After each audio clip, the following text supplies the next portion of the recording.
안녕하세요, 진이었습니다. 정말 오랜 시간 기다렸던 노트북이 입고가 됐습니다. 원래는 2월 달쯤에 입고가 돼야 되는데 AMD에서 CPU 공급이 좀 늦어지는 바람에 약간은 늦게 출시된 모델이고요. AMD 6000번대 CPU가 장착이 되어 있고 RTX 3060이 장착된 올해 제일 기대되는 모델 중에 한 놈입니다. 어떤 제품인지 제품 정확한 모델과 사양부터 확인을 하고 오시죠. ROG 스트릭스 G17 라인업의 신제품 G713RM BR1691입니다. CPU는 TSMC의 6나노 공정을 사용하는 8개 코어에 16개 스레드를 가지고 있는 AMD Ryzen 7 6800H입니다. 그래픽카드는 지포스 RTX 3060 랩탑 버전이고 최대 TGP는 ROG 부스트의 터보 모드 시 140W로 되어 있습니다. 메모리는 최신형인 DDR5를 사용하고 16기가 1개를 기본으로 가지고 있고 추가 슬롯이 1개 있어서 32기가로 업그레이드가 가능합니다. SSD는 가장 속도가 빠른 PCI Express 4.0 4배속을 지원하는 1TB를 기본으로 가지고 있고 추가로 1개의 여분 슬롯이 있습니다. 그리고 모니터도 전작에 비해서 업그레이드가 되었습니다. WQHD 해상도를 지원하는 17.3인치의 색지연율은 PCI-P3 100%인 광색역을 지원합니다. 240Hz의 주사율로 현존 17.3인치 게이밍 노트북 중에서 가장 스펙이 높은 패널을 가지고 있습니다. 2022년 신제품인 만큼 와이파이 6E를 지원하고 후면 USB-C 포트는 디스플레이 출력과 PD 충전을 지원합니다. 제품의 페이퍼 스펙상 무게는 2.8kg으로 휴대용으로는 적합하지 않은 모델입니다. 항상 저희 채널에서 런칭되는 ROG 제품들은 무상 서비스 2년을 지원하죠. 이 제품도 무상 서비스 2년이 지원되는 제품이고 판매가는 리테일가 기준 199만 9천원입니다.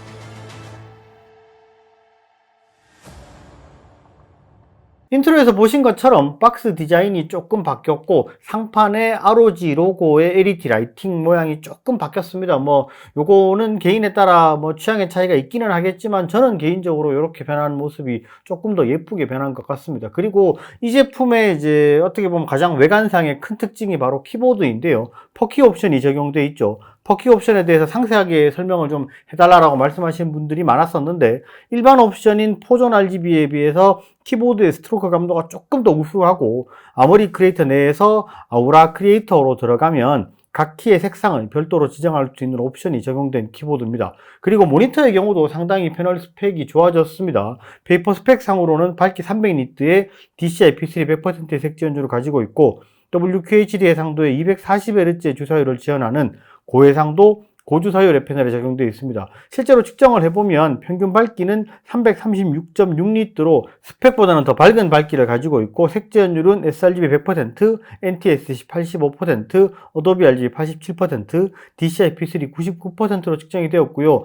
지금 국내 유통이 되고 있는 17.3인치 제품에서는 OLED 제품을 제외하고는 가장 높은 스펙을 가지고 있는 제품이라고 볼 수 있습니다.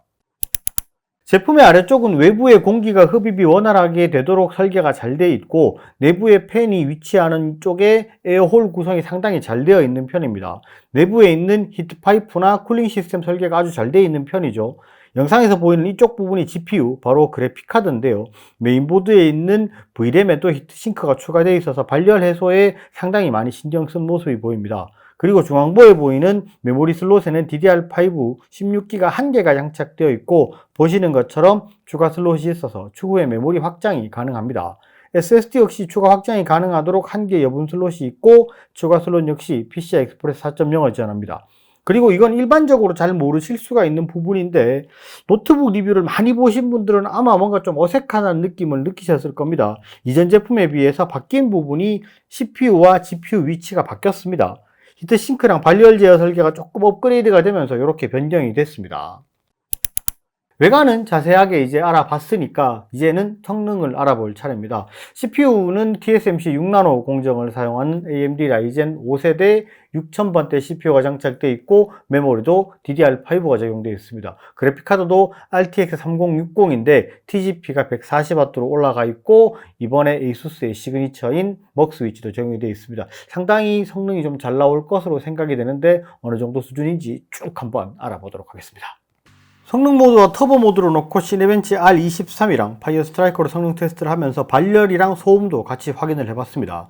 성능 모드에서는 싱글코어 1445점, 멀티코어 13064점을 기록했고, 터보 모드에서는 싱글코어 1471점, 멀티코어 13426점으로 약간 더 높게 측정이 됐습니다. 이때 발열과 소음을 살펴보면 성능 모드에서는 온도가 93도에서 95도를 기록했고요. CPU 팬은 최대 3600rpm, GPU 팬은 최대 3900rpm을 보이면서 소음은 최대 45dB를 기록했고요. 터보 모드에서는 최대 온도가 85에서 88도로 상대적으로 조금 낮게 나왔었는데요. 반대로 CPU 팬은 5700rpm, GPU 팬은 6000rpm으로 구동을 하면서 최대 57dB로 소음은 조금 더 심했습니다. 결과적으로 보면 터보 모드에서는 팬이 조금 더 빠르게 돌면서 소음은 있지만 온도가 더 잘 잡히는 모습을 보여줬습니다. 파이어 스트라이크 테스트에서는 먹스 위치를 켜고 논 옵티머스 상태로 측정을 했습니다. 성능 모드에서는 그래픽스 코어 21837점, 피지컬 스코어 25784점, 컨바인 스코어 1581점, 토탈 스코어 2155점을 기록했고요. 터보 모드에서는 그래픽 스코어 22041점, 피지컬 스코어 25175점, 컨바인 스코어 11305점, 토탈 스코어 2473점으로 오차 범위 내에서 거의 비슷한 성능을 보여줬습니다. 이때 온도와 소음은 시네벤치와 동일하게 터보 모드에서 온도가 더 잘 잡히지만 소음은 더 높은 모습을 보였습니다. 성능 테스트 결과만 놓고 봤을 때 CPU를 보면 이전 세대에 비해서 드라마틱한 성능의 변화가 없는 게 사실입니다. 한 5% 정도 수준의 성능 향상이 있기는 하지만 조금은 아쉬울 수 있다라고 보여지고, 이번 세대의 사실은 가장 큰 변화는 그래픽 쪽이라고 보는 게 맞죠. TGP가 140W로 늘어났고 그렇기 때문에 좀 성능이 올라갔는데, 거기다가 먹스 위치가 적용되면서 논옵티머스 기능이 들어가서 그 부분이 좀 많이 개선이 됐다라고 보셔야 되고, 모니터 같은 경우에도 패널이 이제 240Hz가 들어가 있기 때문에 17.3인치 제품 중에서는 가장 좋은 패널이 들어가 있다라고 보시는 게 사실 맞습니다. 현재 지금 시장에 유통이 되고 있는 제품 중에서는 가장 높은 스펙의 패널이 들어가 있고, 사실 이 제품에서 가장 크게 좀 기대가 되는 부분은 DDR5 메모리가 적용된 부분이라고 보는 게 맞습니다. 동급 제품에 DDR4가 적용된 제품들보다는 DDR5가 적용이 되면서 조금 성능 향상이 더 있지 않을까, 그리고 조금 더 높은 성능의 메모리를 사용함으로써 좀 더 빠릿빠릿한 그런 느낌을 가질 수 있다는 게 제일 큰 변화인 것 같습니다. 그리고 많은 분들이 요청을 하셨던 게 있습니다. 이게 성능 테스트를 좀 해달라고 요청을 하셨는데, 그 중에서 압도적으로 높았던 게 영상 편집에 대한 성능을 좀 테스트를 해봐달라, 그런 부분을 정확히 보고 싶다라는 거였는데, 아무래도 이게 높은 사양의 제품이다 보니까 영상 편집용으로 생각을 하시는 분들이 상당히 많더라고요. 그 부분에서 요청된 게 아닌가 생각을 하고요.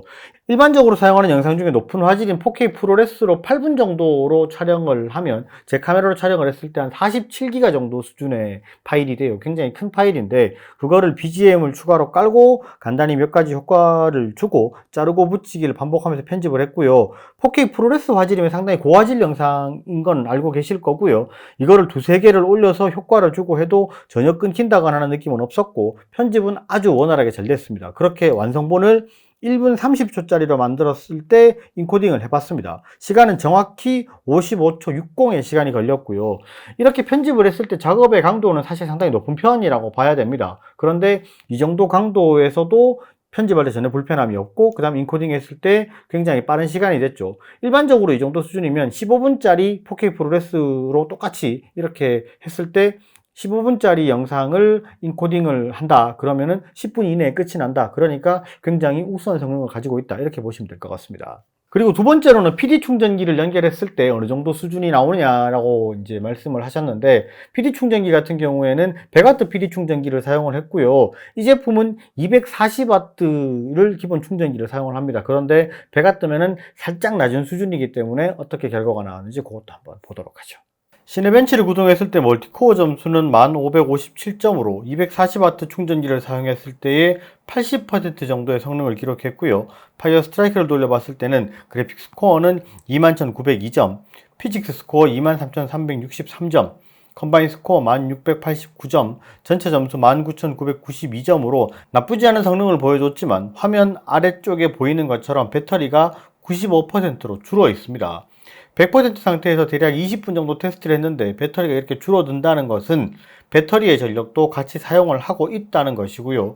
게임 구동 시에는 PD 충전기를 사용하면 충전이 이루어지지 않고 배터리도 사용한다는 것으로 보시면 되겠습니다. 제품의 디자인이랑 뭐 성능을 놓고 봤을 때 이전 세대에 비해서 상당히 업그레이드가 된 것은 사실입니다. 그런데 뭐 CPU 같은 경우에는 조금은 아쉽기는 합니다. 확 이렇게 성능이 좀 좋아졌으면 어떨까 하는 아쉬움이 있기는 하지만 그래도 뭐 발열 제어라든지 소음이라든지 이런 부분을 봤을 때는 상당히 영호한 수준이다라고 볼 수 있고요. 이 제품에서 가장 뭐 업그레이드가 많이 된 부분은 사실 그래픽 쪽이죠. 먹 스위치라든지 모니터라든지 이런 부분이 조금은 더 업그레이드가 많이 돼서 이전 세대에 비해서는 상당히 양호하게 발전을 했다라고 볼 수 있고, 스트릭스 G17 같은 경우에 제가 리뷰를 할 때 항상 말씀을 드리는 부분이 있습니다. 이 제품은 17.3인치고 그 중에서도 조금 무거운 편에 속하는 제품이에요. 그러니까 휴대를 할 생각이 있다 그러면 이 제품은 절대 추천하지를 않습니다. 잘 생각을 하셔야 되는 부분이고, 휴대의 생각이 조금이라도 있으면 15.6인치짜리 제품을, 다른 제품을 찾아보시는 것을 권장을 합니다. 이 제품의 구매 링크는 영상 하단에 제가 더보기란에 달아놓을 수 있도록 하겠습니다. 그리고 뭐 이거 이외에도 혹시나 다른 거 궁금한 사항이 있으면 질문을 주시면 항상 댓글로 답변을 드릴 수 있도록 하겠습니다. 오늘 영상은 여기까지 하고요. 영상이 좋으셨으면 좋아요, 구독 꼭 부탁드리겠습니다. 감사합니다. 진이었습니다.